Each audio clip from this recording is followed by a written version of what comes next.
TNA Wrestling just crossed that line again, 1 week away from Victory Road. And my goodness me, did they pull out all the stops on this Impact and one hell of a return to discuss. But before we get to that, we need to get into Impact and opening Impact, the Dark Order. Jesus, they were a team from a while back. Order 4 and the System colliding again, well, some members of, notably Ali and Brian Myers. Um, and this match was great. This feud has been going on for a while now. It's the faction war on TNA between the two factions, and this week was won by Order 4. I keep saying Dark Order. Order 4. Ali sneaking. He caught him off guard with this. In a caught him off guard for a pinfall. Myers not happy. He starts attacking bloody old Ali. The great hands come in. It all just goes nuts. Moose enters the ring, goes after Agent Zero, the two big men of the group. Agent Zero does get a headbutt in on Moose before security managed to separate them. But Santino Marella comes out and delivers the news that we've all been waiting for this feud. But he's upped the ante on this. It's going to be Order 4 and the System at Bound for Glory. Hardcore war. Santino, you just deliver everything. And this was a great way to kick off Impact, by the way. Like I said, the feud's been boiling for weeks upon weeks upon weeks. And maybe Order 4, is it time for them to take over the king of the factions? Find out Bound for Glory in October. But what a great match that's been announced. Cannot wait for that one. Bound for Glory shaping up to be one hell of a pay-per-view for TNA. And on a slight aside, we're going to get into something in a minute, which could blow the roof off the TNA NXT partnership. Something's going to happen.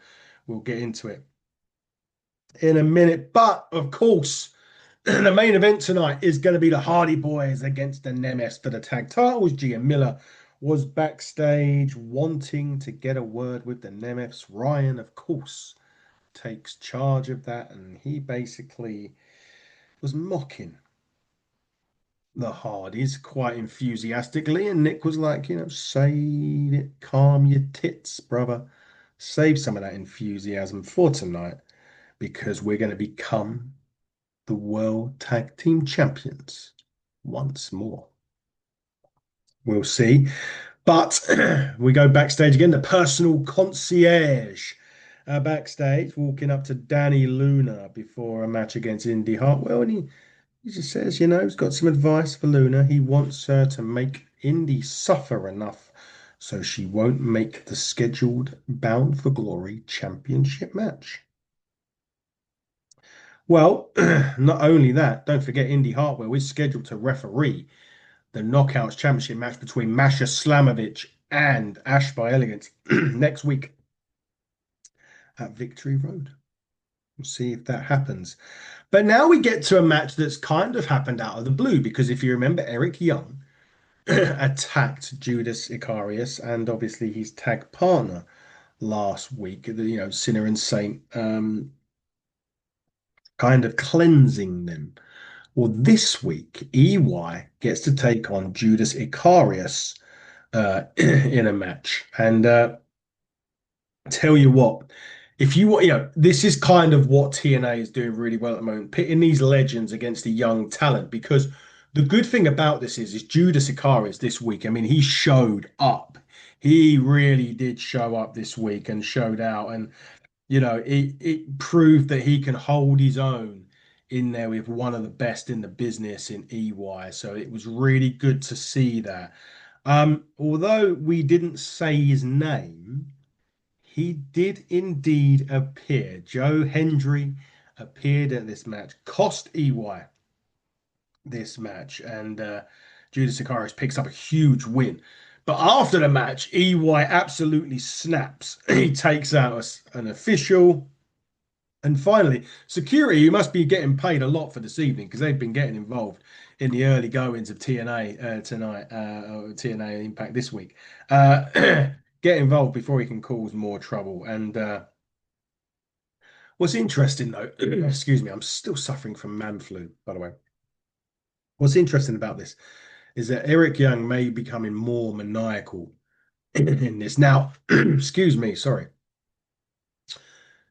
The rumors are coming out that Joe Hendry is kind of starting to be phased out of TNA. And those of you that saw NXT will have seen him do a brief cameo this week. And it gets everybody thinking that perhaps EY will indeed cleanse out Joe Hendry and perhaps cleanse him from TNA.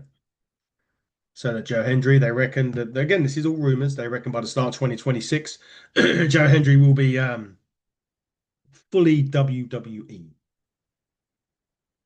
We'll see for now. But we now go to the Rascals in the treehouse. But things weren't always so good in this treehouse. Zachary Wentz questions Trey Miguel for putting him out of the ring last week in their four-way match. Miguel says it's every man for himself. And Myron Reed said he needed the win and he got it. And the trio started celebrating. And then Santino Marella appeared, and he said it was all in the spirit of competition, and he asked for a little bit of herbal, if you know what I mean, and got given a carrot. It's one of those things you just have to see. I can't really explain it in a way in which you will understand. Go and see it for yourselves on TNA's YouTube, and obviously go in and see it on TNA Plus, where you'll be able to see all of the impacts, all of the PLEs, pay-per-views, whatever you want to call them, including Victory Road and including Bound for Glory. You may have to purchase that separately, or you can purchase it all in one go. Your choice is yours. But TNA Plus is the way to go. Next, we had a six-woman tag match. It was the Elegance brand versus Masha and the Inspiration. Now, there is obviously this was a match because next week at Victory Road, the Inspiration will be going against Heather and M by Elegance for the Knockouts tag titles, and Masha Slamovich, of course, will be going one-on-one with Ash for the championship, with potentially Indy Hartwell as the ref if Danny Luna doesn't do too much damage. This was good. I like this. I think if my only criticism, only one, was it I don't like saying this because normally I say this match could have done with another 5 minutes, another 6 minutes. I felt that this could have done with another few minutes less. I thought it went on a bit too long to get to the ending. But I think the Elegance brand, who did when they got she sprayed champagne into the eyes of Cassie Lee, which cost them the victory and gave the Elegance brand the win. See who gets the W next week when titles are on the line. I feel as if the Inspiration could be the out of the out of that Masha. I just feel as if Masha getting putting the title back on Masha wouldn't make sense if Indy Hartwell is going to win it at Bound for Glory. Having Masha hold it for 2 months wouldn't make sense, but having the Inspiration go into Bound for Glory as tag knockouts tag champions definitely works. Here's the bit I get really excited about. Kazarian was in the ring for another King's speech, and I would like to enjoy that. And you can see my interview with the aforementioned Kazarian in the playlist below. But he introduces a guest for this segment, a multi-time champion, and the multi-time TNA champion. And I'll try. It's going to be difficult. Mr. Anderson. It's pretty decent, actually. I enjoy Anderson. Ooh, again, you can see an interview with Mr. Anderson on this podcast in the playlist below. I'm going to put that over, actually. I mean, that was pretty good. See what Ken thinks of it. Anyway, massive ovation for Ken Anderson. The crowd love it. There is a video on social media where his wife and his son are at the event now. His wife knows that Mr. Anderson's going to be there. His son doesn't know that his dad's going to be on TNA. It's brilliant, and he was so excited. Bless him, it was really great. But anyway, um, he welcomes Mr. Anderson. It was then he had a problem with Macklin again, brings up the military again. Ken's like, yeah, my family are in the building. Kaz then turns on Ken, trying to make an example out of him. Starts to prod him, and Mr. Anderson then pushes Kaz onto the ropes. Out comes Jake something, and they start to team up on Mr. Anderson before Macklin arrives and cleans house. Kaz literally jumps out the ring. He clotheslines Jake something over the top rope. And that is the end of that. But Macklin and Ken Anderson stand tall, and it was great to see Ken Anderson. One of my favorite wrestling characters. I loved being able to get the chance to to interview him as well. Like I said, that interview is below. Now, we mentioned Indy Hartwell would be going against Danny Luna, and this was actually a really good match, to be fair. It did end in a DQ, though. There was a chair shot by Danny Luna. What a surprise! Danny Luna and chair shots seem to be going hand in hand currently, and security again has to get involved as Danny Luna starts attacking Indy again. They try to intervene security, but this huge swing of the chair from Luna, they all just scatter around. Another one to the chair on Indy Hartwell. So it really means she might not be 100% going into the refereeing she's going to do at Victory Road. Don't forget, she's a referee next week. But obviously, Bound for Glory in October is where we need to be. And whether she should be fine. That's 2 months. Well, no, that's not. Sorry. So 3 or 4 weeks away. So we see. We will see. Now, here comes the bit I want to talk about and get into a bit of detail. Mike Santana will take it on AJZ. Santana beat him quite comfortably. Um, Santana then calls out Trick Williams because Trick Williams attacked Santana last week. But basically, he said, "You're not going to be doing that again because your bitch ass belongs to me at Bound for Glory." But before he finishes what he's going to say, he's attacked by Ridge Holland from NXT or Evolve. Now that's interesting because I mean, it caught me by surprise, Ridge being there, and Santana versus Ridge Holland could be set for Victory Road coming up in next week, perhaps. Um, but it was interesting because Ridge was booked against Trick before for the NXT Championship. But I do like the fact, excuse me, I do like the fact we're seeing the ones in NXT that perhaps ain't getting a lot of time into TNA. But I will say this. So in NXT this week, I done NXT Homecoming, and they made a match on NXT Homecoming that saw TNA champion Trick Williams will be going against Obafembe, title for title. Now that riled up the TNA roster. There was a lot of TNA tweets coming out saying like, "Oh, what's going on?" kind of thing, like this TNA, and you've got the TNA Championship there, and it's brung up a very interesting scenario, which I think may be happening. That is an invasion angle on NXT with TNA invading the show. Could it be as early as next week when that championship match happens? Now, WWE, the last invasion thing,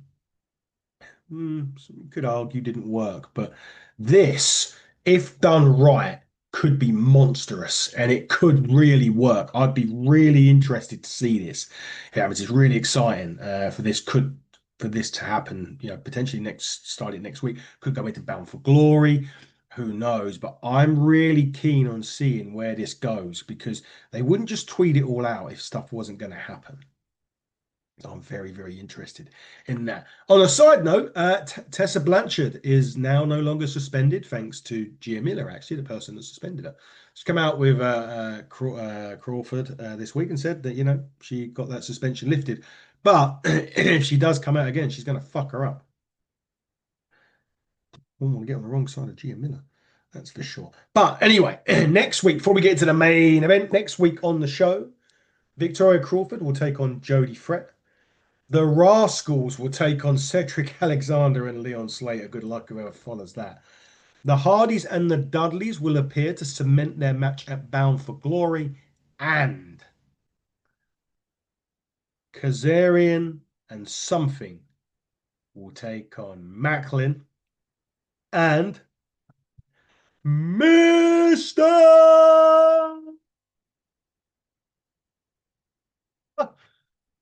Anderson in a tag